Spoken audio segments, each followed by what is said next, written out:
বছর শেষে যে একটি বড় ধরনের অ্যামাউন্ট আমরা আশা করি আমাদের ট্যাক্স ফাইলের মধ্যে দিয়ে, সেক্ষেত্রে আমরা কি ধরনের সুবিধা পেতে পারি? 12,500 করে per person, and married filing joint হলে $25,000 ওভারটাইম ডিডাকশন নিতে পারেন। 65 বছরের উপরে যে সমস্ত সিনিয়ররা আছেন তাদের জন্য তো আগেই একটি স্ট্যান্ডার্ড ডিডাকশন এবং অতিরিক্ত একটি অ্যাডিশনাল ডিডাকশন ছিল, তারপরেও এখন $6,000 করে আরও অতিরিক্ত আপনার ডিডাকশন দেওয়া হচ্ছে। বাচ্চা প্রতি $200 আমরা বেশি পাচ্ছি, কারো যদি 5টা বাচ্চা থাকে সে $1,000 পাচ্ছে। 2025 থেকে 2028 এর মধ্যে যে বাচ্চাগুলো বর্ন হচ্ছে তাদের জন্য কিন্তু $1,000 ফেডারেল সাবসিডি, ফেডারেল গভর্নমেন্ট থেকে $1,000 দেওয়া হবে।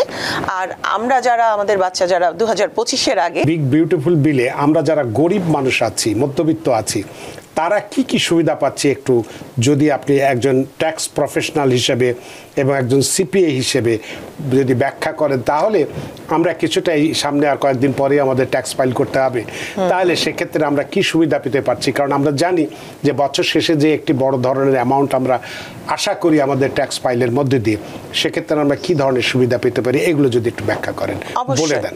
অবশ্যই রানা ভাই, তো আমার মনে হয় যে অনেকেই অনেকভাবে বলেছেন, আমি আবারও জাস্ট সামারি রিক্যাপ করছি। তো টিপ ইনকাম ডিডাকশন, এটা তো আপনারা জানেন যে আপ টু $25,000 ডিডাকশন, এটা কিন্তু আসলে পার ট্যাক্স রিটার্ন। $25,000 হচ্ছে, অর্থাৎ হাজব্যান্ড ওয়াইফ দুজনেও যদি আপনার করেন, এক একজনের জন্য কিন্তু 25,000 করে না, একটি ট্যাক্স রিটার্নে আপ টু $25,000 টিপ ইনকামকে ডিডাকশন নেওয়া যাবে, এবং সেটাও আবার ফেজ আউট। তাহলে দেখুন, যারা কিন্তু $75,000-এর উপর, $150,000-এর উপরে সিঙ্গেল যারা আর্ন করছেন, বা $300,000 উপরে যারা ম্যারিড ফাইলিং জয়েন্ট যারা করছেন, তারা কিন্তু এই ডিডাকশনটা ফেজ আউটের মধ্যে চলে আসে। তাহলে এটা কিন্তু আসলে বড় লোকদের জন্য নয়, এটা কিন্তু আসলে একটি ইনকামের নিচেই যারা আর্ন, গরিব বলবো না, একটি ইনকামের নিচেই যারা আছে তাদের জন্যই কিন্তু এই টিপ ইনকাম ডিডাকশনটা আছে। কোনো শর্ত আছে, হিসাব কিতাব আছে নাকি পুরো যেটা আমি পাচ্ছি পুরোটার উপরেই আমি দেখালে সেই পাবো, নাকি এক্ষেত্রে কোনো থ্রেশহোল্ড আছে?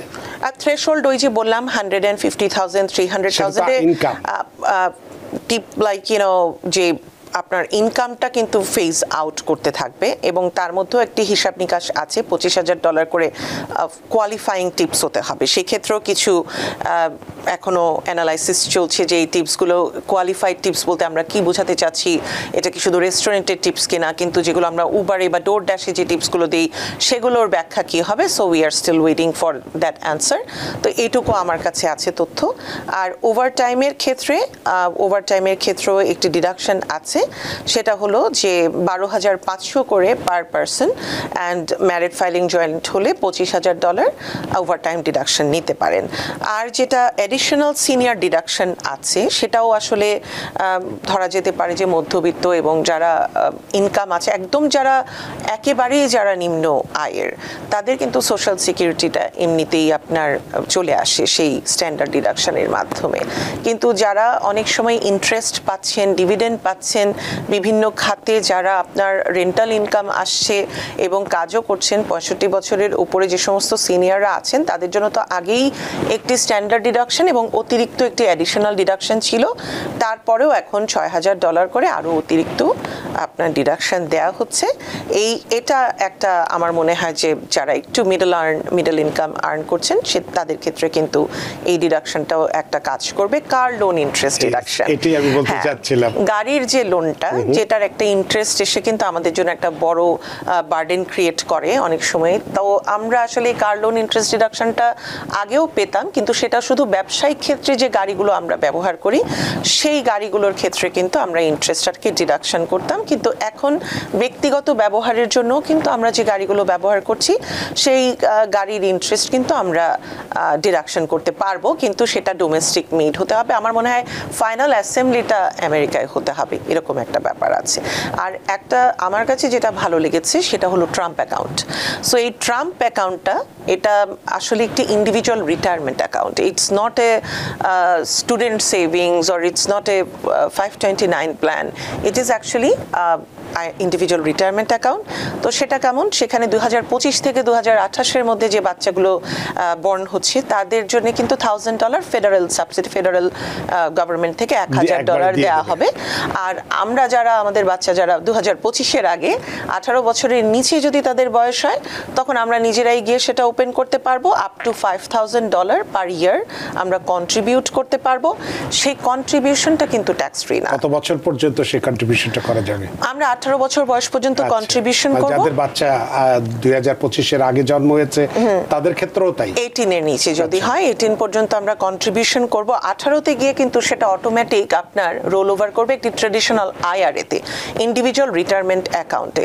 এখন বিষয়টা হচ্ছে যে আমরা যে কন্ট্রিবিউশনটা করব $5,000, সেটা কিন্তু ট্যাক্স ডিডাক্টেবল না। অর্থাৎ ট্রেডিশনাল আইআরএতে আমরা যখন কন্ট্রিবিউট করি তখন কিন্তু সেটা প্রি ট্যাক্স ডিডাকশন হয়, প্রি ট্যাক্স কন্ট্রিবিউশন হয়। কিন্তু এই ক্ষেত্রে কিন্তু ট্যাক্স দেওয়ার পরে আমার টেক হোম মানি যেটা আসলো সেখান থেকে কিন্তু আমি কন্ট্রিবিউট করবো আপ টু 5,000। তবে এই ক্ষেত্রে প্যারেন্টস, এমপ্লয়ার, আত্মীয় স্বজন সবাই মিলেই কিন্তু আমরা $5,000 সেই অ্যাকাউন্টে রাখতে পারি। কিন্তু এমপ্লয়াররা যদি রাখেন আপ টু $2,500, সাধারণত দেখা যায় এমপ্লয়াররা যখন কোনো এমপ্লয়কে কোনো বেনিফিট দেন সেটা কিন্তু আমাদের ট্যাক্সেবল ইনকামে যোগ হয়ে যায়, যেগুলোকে আমরা ফ্রিঞ্জ বেনিফিটস বলি।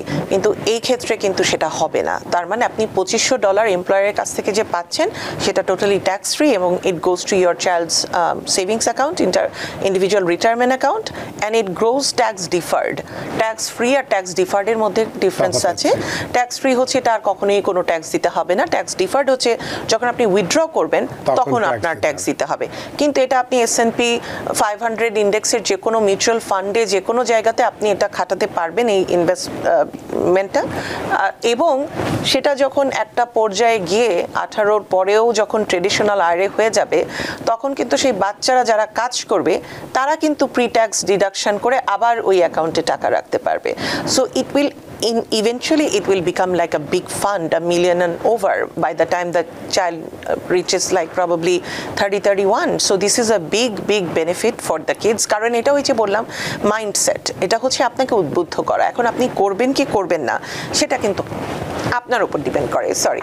সো আরেকটা আমি দেখেছি অনেকে এই যে অর্থটা আমি জমালাম এটা আমি তুলতে পারবো কবে বা কিভাবে আমি এটা ব্যয় করতে পারবো? ব্যয়ের কোনো নির্দিষ্ট সীমারেখা আছে কিনা যে এই খাতে ব্যয় করা যাবে, এই খাতে করা যাবে না, এই ধরনের কোনো শর্ত আছে কি?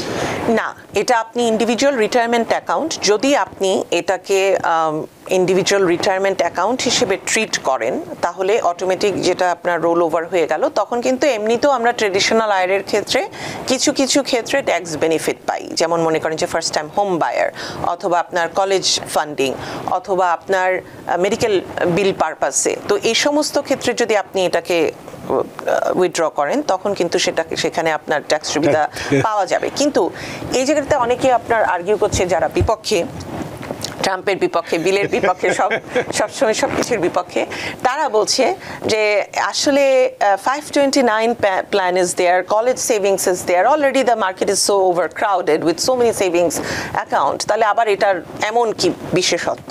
সেটা হচ্ছে আপনি যখন 529 বা কলেজ সেভিংসে যদি আপনি একটা করেন তাহলে কিন্তু ওই টাকাটা আপনার কলেজ পারপাসেই করতে হবে। অ্যান্ড কলেজ পারপাসে না করে যদি অন্য কোনো পারপাসে করেন তখন কিন্তু সেখানে ট্যাক্স এবং পেনাল্টি দিতে হবে। কিন্তু আবার অনেক সময় কিন্তু বাচ্চারা দেখা যায় যে individual custodial IRA, individual retirement account করে এই দেশে বাচ্চাদের জন্য, হ্যাঁ, কিন্তু সেক্ষেত্রে বাচ্চারা যে সামার জব করে সেই টাকাগুলো সেখানে $7,000 মতো তাদের ইনকাম থাকতে হয়, সেই ইনকামটা কিন্তু তারা ওইখানে তখন দিতে পারে, খাটাতে পারে। কিন্তু এই ক্ষেত্রে কিন্তু it doesn't matter how much a parent makes, it doesn't matter how much the kids are making, this is an opportunity. It is considered, it is labeled as an individual retirement account and it's growing. So I think this is a good one for middle income family যাদের এটা একটা আমরা অনেক সময় ব্যাংকেও দেখেছি যে checking account করলে একটা ফোর্স সেভিংস অ্যাকাউন্ট করতে বলা হয়, $25 অটো ট্রান্সফার করতে বলা হয়।